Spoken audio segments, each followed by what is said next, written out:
coup, on se retrouve pour de nouveaux livres. Alors on commence avec donc celui-là. Et alors j'ai été déçue, il y a des chats mais c'est pas le centre de l'histoire du tout, c'est des animaux de compagnie tout simplement. Mais donc alors là dans ce livre, on suit donc les aventures de Florent qui veut alors ouvrir un restaurant je crois. Il croise un homme qui jette son dévolu sur lui parce qu'apparemment il a secouru quelqu'un dans la rue et conquis par tant de bonté, cet homme du coup lui propose donc de racheter un restaurant qui doit vendre là et donc il veut l'aider, sauf que après bah, ça part un petit peu en steak, hein, je vais pas tout vous raconter mais voilà, c'est un petit peu c'est mes aventures dans les affaires on va dire. Et il y a beaucoup donc bah, d'autres, enfin beaucoup de personnages, il n'y en a pas tant que ça en vrai, ça va. Il est marié et tout ça. Il a un ami surtout, un ami cuistot aussi. Et ouais, après sinon c'est des connaissances qui vont l'aider au fur et à mesure du livre. Et je me suis un petit peu ennuyée avec ce livre. J'ai eu du mal à le finir, mais je voulais vraiment tenir jusqu'au bout parce que donc t'as un personnage, donc celui là qui veut l'aider au début pour son restaurant, le vieil homme. Alors, j'ai le début de son nom, mais il est tellement chiant son nom, et en plus on apprend que c'est même pas son vrai nom, c'est un nom, c'est un faux nom. Du coup on va l'appeler le Matou parce qu'en plus à un moment donné il le qualifie comme ça. Donc on a le Matou. Alors c'était dans une ancienne vidéo de Point Lecture où j'avais lu le livre Dans les yeux du dragon, je crois, de... Ah, comment il s'appelle? Ah, j'ai oublié. Mais bref, j'avais lu son livre et il y avait un personnage dans ce livre qui faisait un peu penser, qui était un petit peu décrit comme, tu sais, une maladie, une malédiction qui se balade comme ça. Et j'ai aussi un petit peu cet avis avec ce personnage, mais tu sais quand même que c'est vraiment un vrai personnage, enfin un vrai être humain, tu sais.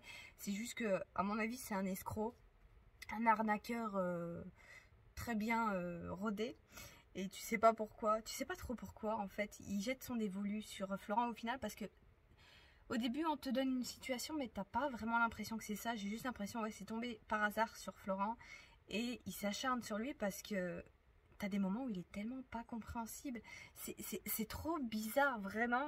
Il te souffle le chaud, le froid, il fait comme si tout allait bien même quand tout va mal. C'est vraiment un personnage bizarre et c'est pour ça que j'ai voulu tirer jusqu'à la fin du livre pour vraiment avoir des réponses, mais on reste sur notre fin, on n'a pas de réponse et c'est chiant parce que le livre est chiant, parce que bah, c'est un livre écrit à l'ancienne, du coup il y a beaucoup de misogynie dessus, il y a de la pédophilie, il y a enfin c'est plein de trucs comme ça qui passaient très crème à une certaine époque, pas si vieille que ça d'ailleurs, où t'aurais fait la remarque, on t'aurait dit ouais et alors c'est normal, tu sais, alors qu'aujourd'hui on sait que c'est pas normal du tout, tu sais, mais t'as beaucoup ça. Et encore je vais prendre l'exemple la Louisiane où c'est aussi un livre un petit peu écrit à l'ancienne comme ça, mais dans celui-là je trouve que c'est vraiment trop marqué. Dans la Louisiane tu avais un petit peu, mais c'est assez léger et tu sens qu'il y a un filon derrière qui est en mode ouais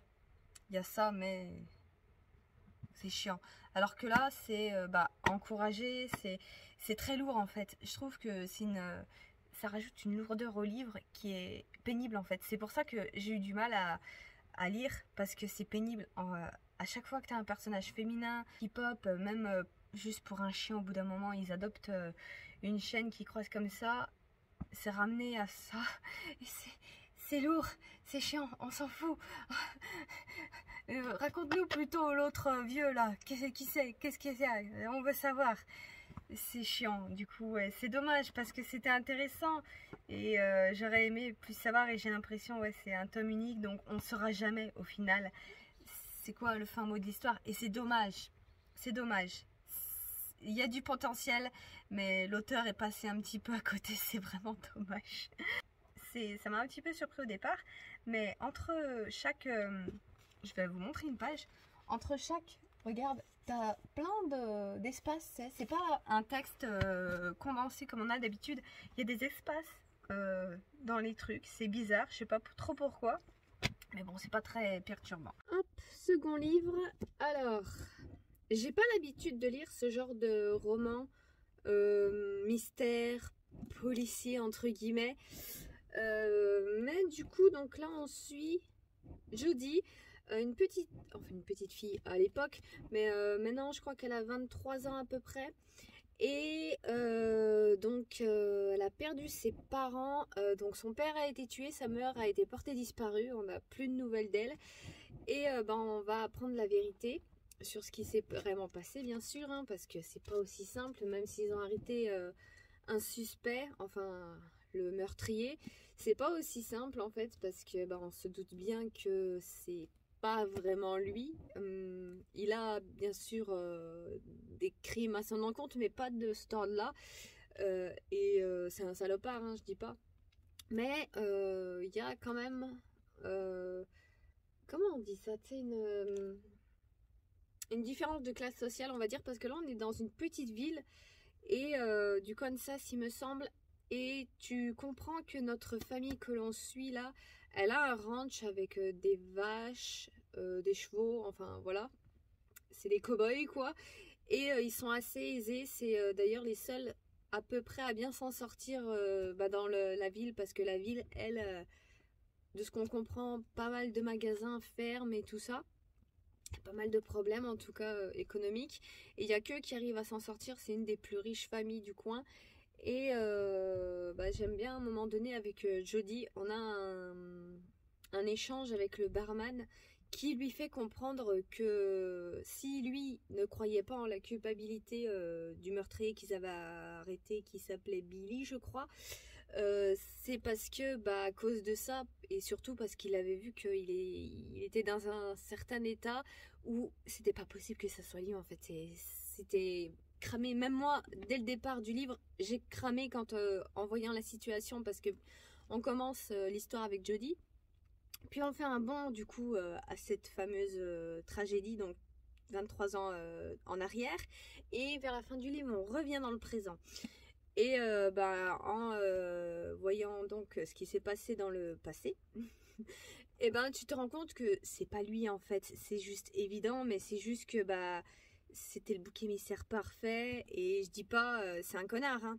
Je dis pas, hein. C'est vraiment un personnage horrible. Il aurait dû aller en tôle bien plus tôt pour d'autres délits, mais là c'était vraiment, je pense, il fallait vraiment en fait qu'il y ait un meurtre, et on lui a mis ça sur le dos parce que c'était le plus simple, et aussi parce que la famille voulait s'en débarrasser, parce que ils ont quand même beaucoup d'orgueil, et c'est pour ça que j'aime bien l'échange qu'elle a avec le barman, parce que il lui fait comprendre qu'en fait sa famille elle est aisée, et que du coup il s'y croyait un petit peu, parce que juste au départ, quand Billy en fait il s'en prend à un animal du ranch pour se venger, le grand-père donc, quand il voit ça, il pense directement à lui, parce que en plus c'est lié.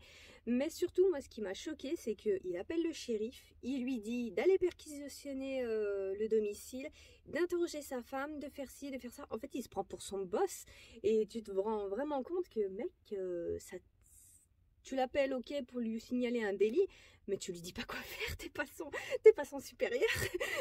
Vraiment, déjà juste ça m'avait mis c'est bizarre.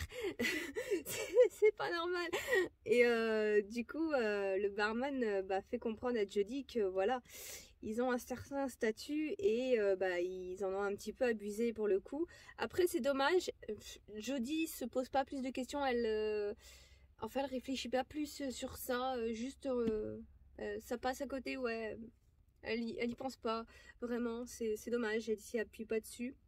Juste un petit peu à la fin où on a une petite phrase où on nous dit que vu qu'on découvre qui est le vrai meurtrier, la grand-mère, on a une petite phrase en mode ouais, ils sont un peu plus humbles, mais sinon ils se remettent pas vraiment en question, j'ai l'impression, parce qu'ils ont quand même envoyé un innocent en prison, même si innocent d'un crime humain, mais à côté c'est quand même un beau connard quoi.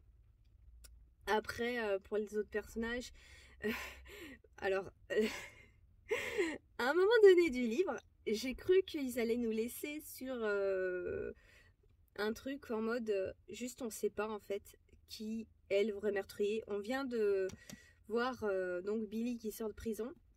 Ah oui, c'est vrai que j'ai pas précisé, mais c'est vrai que du coup, on suit Jodie qui a perdu ses parents et tout ça. Mais c'est vrai que l'histoire se déclenche quand on apprend que Billy a été relâché. Je vous donne pas les bonnes infos, mais je vais zapper, mais ça me revient d'un coup. Mais du coup, ouais, donc quand il est relâché, c'est pas qu'il y ait une enquête, et c'est ça un petit peu que je trouve dommage, c'est que Jodie, on la suit, mais elle sert pas à grand chose en fait, c'est assez vide. Je pensais vraiment qu'elle allait faire un travail vraiment d'enquête, c'est. Elle allait enquêter, elle allait chercher, peut-être même un petit peu se lier avec Billy pour ça. Mais pas du tout. En fait, c'est un autre personnage qui le fait. Et enfin, il fait pas une enquête, c'est juste qu'il a été témoin. Il a vu que c'était pas la personne parce qu'il était vraiment physiquement présent. Il a gardé un œil sur la personne. Donc, il sait que c'est pas lui. J'ai entendu un coucou. Bref. Enfin, il sait que c'est pas lui. Et du coup, il fait tout pour le faire sortir de prison.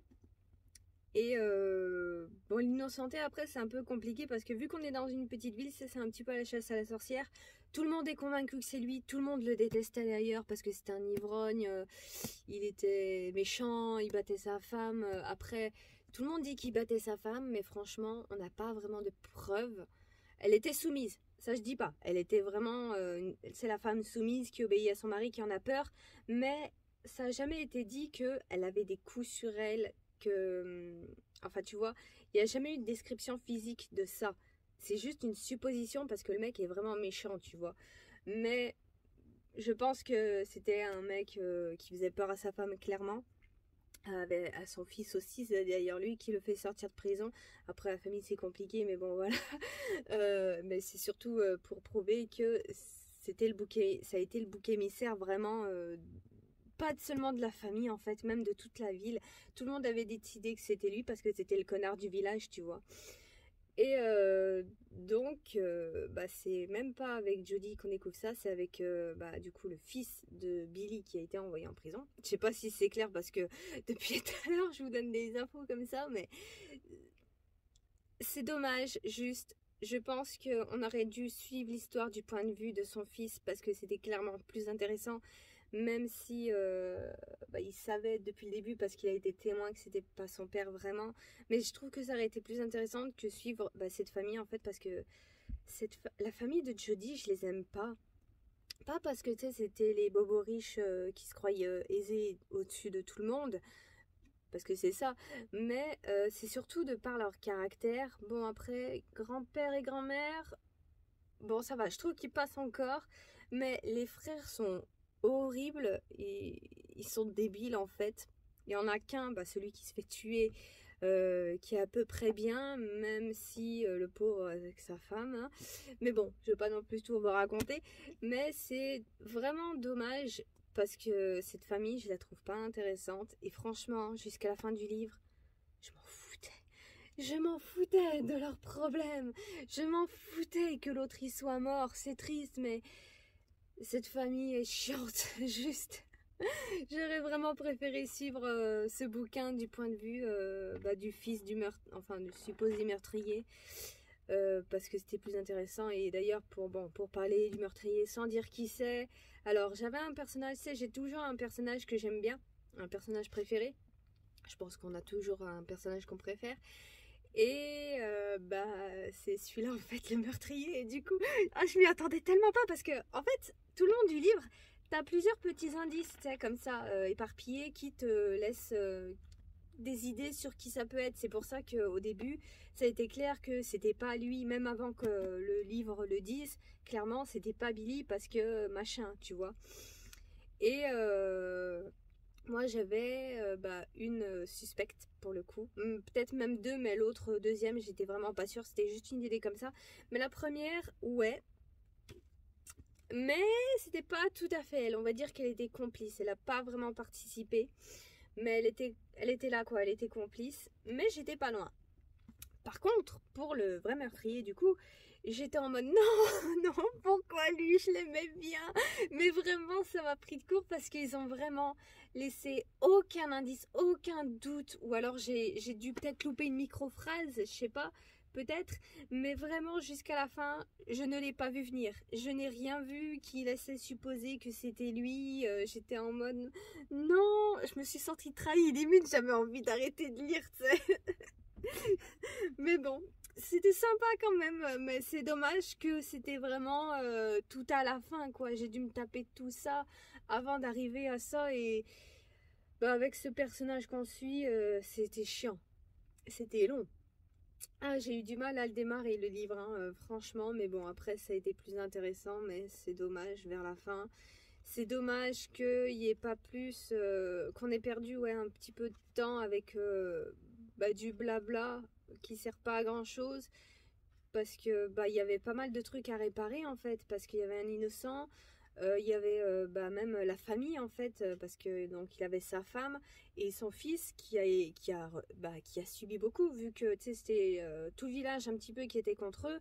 Bah la femme et l'enfant après ils ont beaucoup subi les conséquences de ça quand le mari est allé en prison.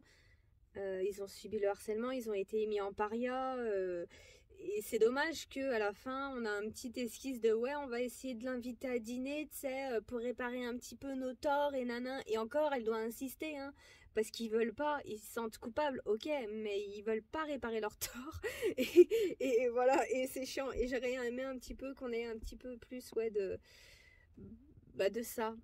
Parce que c'est important aussi de réparer ses torts, et ça leur aurait pas fait de mal, et ça aurait peut-être fait en sorte que bah ils remontent un petit peu dans mon estime, parce que là je les aime pas. Mais bon bref, c'était sympa, mais voilà, peut-être qu'il faut que j'essaye d'autres romans, peut-être un peu plus policiers, parce que là je pense que c'était surtout un truc, un thriller vite fait, tu sais, de suspense, de mystère, mais pas vraiment policier à fond. Peut-être que ça me plairait plus, je sais pas. Mais là, ouais, pour moi, il me manquait quelque chose, en fait. Donc peut-être que dans un roman vraiment policier, j'aurais ce truc en plus. Alors, du coup, ce harlequin, qu'est-ce que ça a donné? Bon, j'ai pas foncièrement détesté, mais j'ai pas aimé non plus. Je suis assez neutre dessus, mon avis. Ici, ça ressemble à Stéphane, du coup. Donc, je l'ai appelé comme ça tout du long. Dans ma tête, en tout cas. S'il te plaît, la pluie, je commence à tourner. Alors, donc, on suit Stéphane qui, je sais même plus comment on le découvre au début. Je crois qu'on nous dit vite fait que sous son apparence d'homme ennuyeux, c'est quelqu'un qui aime le risque, l'aventure, nanana, enfin voilà. Mais sinon, ben, on découvre que c'est un contrebandier. À l'origine, il vivait au Kouban, sauf qu'avec la révolution et tout ça, il est parti avec donc ses amis et son meilleur ami, et du coup la sœur de son meilleur ami, du coup Anna Maria, qu'on va appeler Anna, ça sera plus simple. Et du coup ils sont tous enfuis en Angleterre, je crois. Il me semble, oui, que c'est en Angleterre du coup qu'ils sont partis, ouais. Et donc bah là-bas ils ont refait leur vie. Lui donc bah, est parti dans la contrebande, hein. Il fait importer du whisky avec des épices. Et du coup, donc, bah, on suit un petit peu les débuts de ses émois, parce que oui, hein, son secret, chose horrible, c'est que bah, il a envie de se taper la sœur de son meilleur ami qui a 19 ans. Lui, il en a 31. Déjà, tu vois que niveau de l'âge, voilà, il y a un écart, il y a plus d'expérience de l'un côté que de l'autre, surtout que elle, on nous dit bien que bah, elle a beaucoup été surprotégée, enfermée. Après, ça se passe à une certaine époque, hein, en 1824. Donc, du coup, comment dire que voilà, elle, on l'a beaucoup enfermée, surtout que c'est vraiment des trucs, des princes, des royautés en fait. Et bah, je comprends pas trop, ouais, le sens du titre, parce que prince malgré lui, il est déjà prince de base, mais bon, un prince rogné, ok, un petit peu exclu de sa famille, mais ça reste un prince quand même, un prince un peu déchu, vu que bah, ils ont dû se sauver de leur pays, hein. Donc ils sont tous un petit peu déchus, mais bon voilà, ils sont nés là-dedans, donc ils se comportent comme tels, hein. Et du coup, donc, bah, lui se torture un petit peu parce qu'il a envie de se taper la sœur de son meilleur ami, sauf que bah, c'est pas qu'il peut pas, c'est que lui il veut pas de par son amitié et sa fidélité de son meilleur ami. Sauf que bah du coup elle de son côté on voit qu'elle est déjà toute émoustillée par lui parce que c'est le plus mystérieux, le plus ténébreux, oulala, de tous les frères qui l'entourent, parce qu'elle a vraiment grandi autour de cette bande de potes et ils sont bah, comme une grande famille quoi. Et du coup elle le considère tous comme ses frères, sauf que bah du coup à l'aube de ses 19 ans et du coup les chaleurs qui commencent à arriver, quoique c'est un peu tardif je trouve, mais du coup ouais elle s'intéresse du coup à Stepan qui est le plus mystérieux et surtout bah tu vois qu'au fil du roman ouais ils ont leur chaleur tous les deux au final hein, ils ont très faim et tu vois que elle c'est surtout pour un désir bah, de liberté parce qu'elle a été beaucoup enfermée. Lui bah c'est physique hein, on nous fait passer ça pour de l'amour mais moi je suis désolée quand tu ramènes que le truc au sexe, que le truc à son physique, même elle, hein, elle ramène ça beaucoup à son physique, il est beau, il est mystérieux, il est musclé, nanani, tatati, moi, pour moi c'est pas de l'amour, c'est juste que vous avez envie de baiser, c'est tout, hein, c'est normal, ça arrive, hein, c'est humain, hein, on est des êtres reproducteurs, mais fais pas passer ça pour de l'amour, moi je suis désolée mais ça marche pas avec moi, mais bon bref, mettons ça de côté, bah du coup ils finissent, par se chauffer, puis ils finissent vraiment par coucher ensemble. Et puis, bah, pas grand chose à dire. Après, pour parler de Stepan et sa contrebande, là, du coup, il fait tout venir par bateau de son pays, enfin de son ex-pays, le Kouban, et parce qu'ils sont russes, hein, au cas où il y en a qui ne sauraient pas où se trouve le Kouban, c'est en Russie, donc ils sont russes. Et du coup, à un moment donné, je savais que Anna, elle allait découvrir que c'était un contrebandier. Bon, elle les découvre assez tard, je trouve, parce qu'elle est quand même vachement fouineuse. Au début du livre, j'avais beaucoup de mal avec elle parce que, bah, elle a 19 ans, oui. C'est une jeune ado encore, une jeune adulte, allez. Mais elle se comporte comme telle. Et il a beau bah, vouloir la repousser et tout ça. Pas qu'elle mette son nez dans ses affaires, ce qui est normal, j'ai envie de te dire, hein, c'est pas juste lui qui est trop mystérieux pour elle, non, c'est juste que c'est normal. Mais elle, bah, gamine encore, elle force le trait et du coup j'ai eu du mal avec au départ, parce qu'on nous la présentait ouais, vraiment comme quelqu'un d'immature. Bon après ça s'équilibre un petit peu par la suite, mais je trouve qu'elle découvre un petit peu le poteau rose un peu trop tard dans le livre, j'aurais aimé qu'elle le découvre un peu avant, mais niveau scénario tu vois que c'est utile finalement qu'elle le découvre plus tard, sinon ça aurait vraiment mis la merde plus tôt. Et il fallait vraiment que la merde arrive vers la fin et c'était vraiment juste vers la fin. Ça a vraiment été expédié en 4-5 pages, c'est vraiment dommage je trouve. Mais bon, c'est pas non, c'était un peu pour faire ouais l'histoire, le sel autour, mais c'est l'histoire d'amour qui est principale, hein. Ça je le comprends, ça n'a aucun quand même. Mais ouais, du coup, je trouve ça dommage, surtout que bah leur histoire d'amour est développée, je sais pas, c'est... En fait, le truc, c'est que lui, tout le long, il est bah, fixé sur son physique, hein, mais il est aussi en mode « Ah, elle est pure, elle est innocente, elle est naïve, et tati nanana », et pourtant, tu vois qu'en lisant, elle est pas du tout comme ça. Même prenons le truc, donc, en ce qui concerne le sexe, bah du coup, ils ont quand même un écart d'âge conséquent, ils ont quoi 10, 11 ans, enfin ils ont plus de 10 ans d'écart. On est en 1824, voilà, les mœurs sont pas les mêmes, surtout pour les filles de bonne famille, on les garde beaucoup dans l'ignorance, les hommes eux peuvent aller fricoter à droite à gauche comme ils le peuvent, et c'est dit d'ailleurs il a eu beaucoup de maîtresses, et il le dit bah, que elle c'est pas la même, qui veut pas la souiller, nanani nanana, pourtant ils viennent pas pour le faire très vite, hein. Mais du coup bah, c'est beaucoup ramené. Beaucoup de fois, quand il est avec elle, après qu'ils aient passé le pas, il est là en mode « Oh, mais qu'elle est innocente et tout ça, elle est pure, nanana. » Alors que tu vois que quand tu lis le roman, elle est vachement à l'aise avec sa sexualité et la sexualité en général, hein. Elle a que 19 ans, c'est ses premiers pas dans ce monde-là. Et pourtant, elle est très à l'aise, je trouve, hein. Elle est pas si naïve que ça au final, ce qui n'est pas mal, hein. Mais je trouve que lui, idéalise ça en mode « Ah oh, mon Dieu, elle est pure et nanani, nanana », alors que pas vraiment au final, hein. Je la trouve très décomplexée. Mec, ouvre les yeux.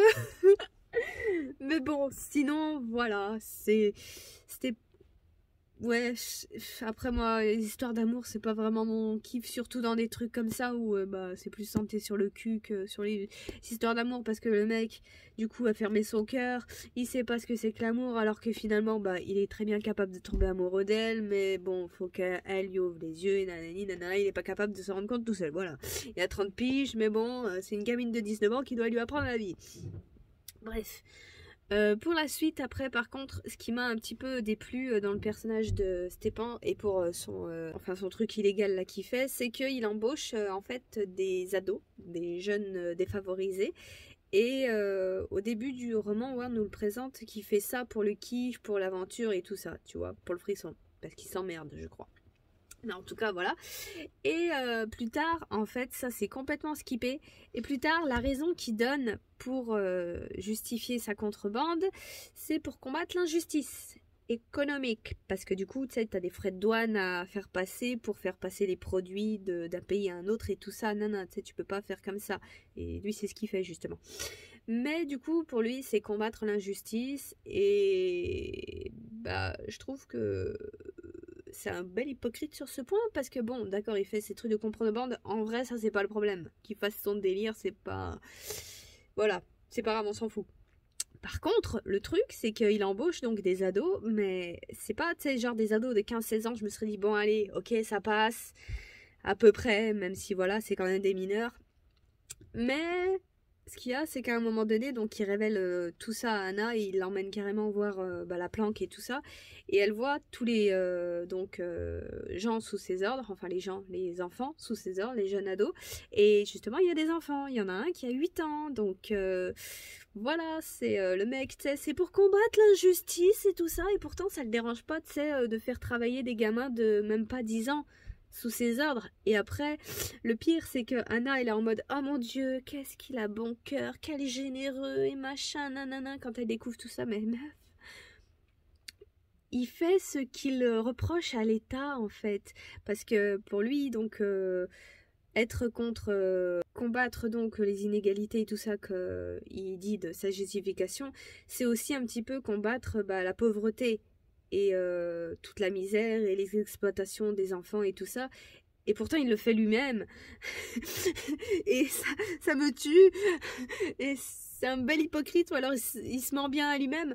Et c'est un peu comme ça qu'elle présentait le livre, surtout quand j'ai vu ça et qu'elle était en mode admiratif parce que, oh mon Dieu, qu'est-ce qu'il a bon cœur, alors que non, il fait exactement ce qu'il reproche aux autres.